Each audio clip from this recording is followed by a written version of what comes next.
Jamaica is bracing for one of the strongest Atlantic hurricanes ever recorded. That's where we're starting the 7 from the Washington Post. I'm Hannah Jewell. It's Tuesday, October 28th. Let's get you caught up with today's 7 stories. Hurricane Melissa is now a Category 5 storm. Early this morning, its peak intensity surpassed that of Hurricane Katrina, the storm that devastated New Orleans in 2005. Melissa is aimed squarely at Jamaica's main island, expected to make landfall today. Rain is forecast to total up to 40 inches in the mountains, causing catastrophic flash flooding and landslides. Parts of the coast could see a storm surge of 9 to 13 feet and very large waves.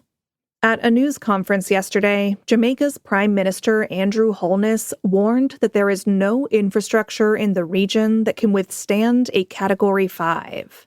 I have gotten so many calls, and I have been on my knees in prayer. And I know that there are Jamaicans here praying for us, Jamaicans overseas praying for us, but more than that, it would appear that the entire world is praying for Jamaica. I've gotten so many calls from leaders from all over the world, in particular CARICOM leaders, who are all praying for Jamaica. That audio came from APT News on YouTube. Jamaica's airport and key power plant are right in Melissa's path. There are fears the damage could be worse than that of Hurricane Gilbert in 1988. That was the strongest storm in Jamaica's history. President Donald Trump put his allies on a board that could decide the fate of his White House ballroom. That's number 2. You've probably never heard of the National Capital Planning Commission. It's a 12-member board charged by Congress with overseeing federal construction projects, and it typically attracts little attention. But the committee is now likely to consider one of the highest-profile building projects on Earth, a 90,000-square-foot White House ballroom. The White House has promised that it will submit its blueprints for the project to the commission for review. The panel is led by Will Scharf. He's the White House staff secretary who Trump appointed in July to lead the body. And it includes a pair of other White House officials, James Blair and Stuart Levenbach. It is not yet clear whether the commission will approve Trump's plans, even though the East Wing of the White House has already been knocked down to make room for it. But Trump is probably reassured that the panel now features these Trump-friendly faces. Number 3.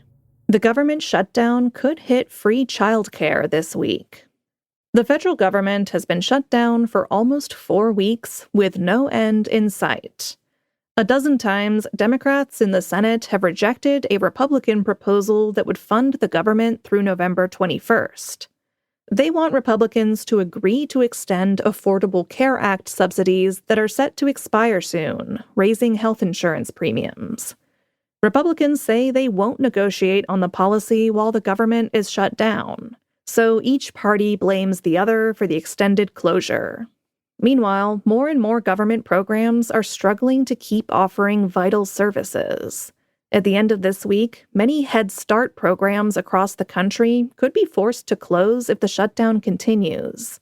That would jeopardize free childcare and other services for tens of thousands of families with young children. And advocates warn that more Head Start sites could shut down as their grants expire at the beginning of each month. Number 4. Stillbirths in the U.S. are far more common than previously reported. A sweeping new study analyzed nearly 2.8 million pregnancies. It found that nearly 19,000 stillbirths occurred between 2016 and 2022. That's a rate that's higher than what's recorded in federal data. The study also shows that nearly 30% of stillbirths occurred in pregnancies that did not appear linked to any previously identified health or clinical risks. And it found that stillbirth continues to fall unevenly along racial and socioeconomic lines, with Black families and poorer communities being hit hardest. Researchers say better screening and monitoring are urgently needed.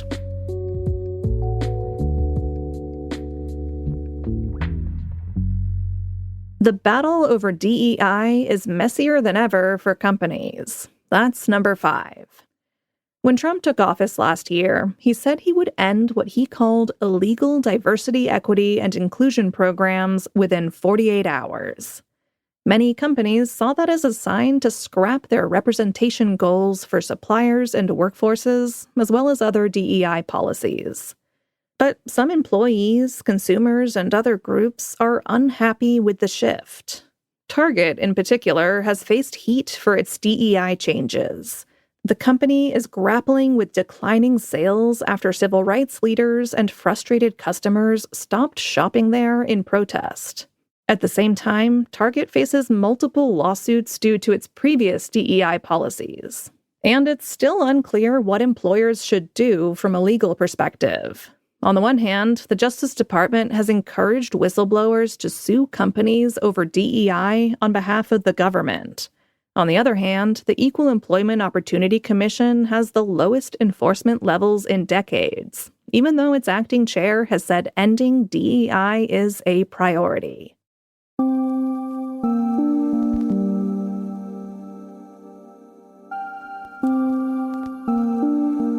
Number 6.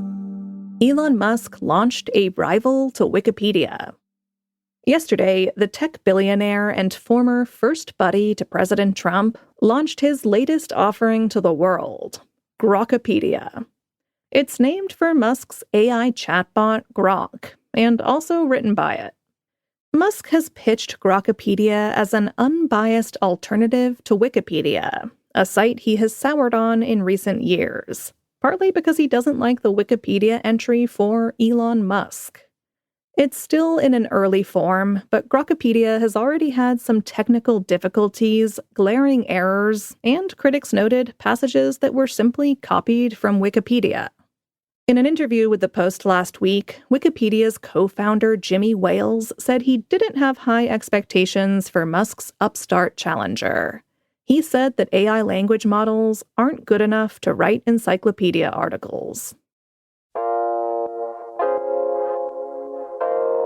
Number 7 is bad news if you were hoping to find your MAGA soulmate in Washington, D.C. MAGA singles are struggling to find love in the nation's capital.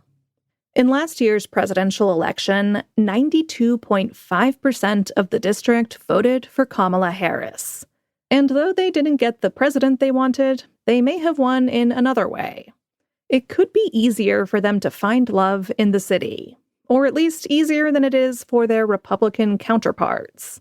One conservative woman told the Post she had been on some 50 dates in the past 6 years in her hunt for a good conservative Christian man, but no luck so far. Others have been disappointed that Trump's election victory hasn't led to the influx of eligible conservatives they hoped it might. But we are told that Republican singles can be found if you're looking in the right places. The people the Post interviewed named a few options. You can find them in the article in our newsletter. So those are the spots you might want to head for or avoid, depending on what you're looking for. All right, you're all caught up. The time has come to connect your Post subscription to Apple Podcasts and get access to our shows ad-free. Here's how to do it. Find the Washington Post channel in Apple Podcasts and connect your Post subscription. That's it. Plus, you'll get some more subscriber-only audio benefits, like exclusive and early access episodes. If you're a subscriber, it's a no-brainer. If you're not, what are you waiting for? Head over to WashingtonPost.com/subscribe. I'm Hannah Jewell. I'll meet you back here tomorrow.